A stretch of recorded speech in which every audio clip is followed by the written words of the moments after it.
Shawali Wontian, President of Basketball Sport Association of Thailand, to come to the court and to present the award to our athletes.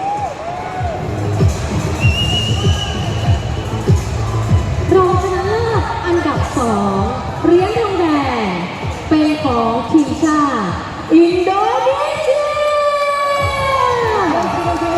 Indonesia.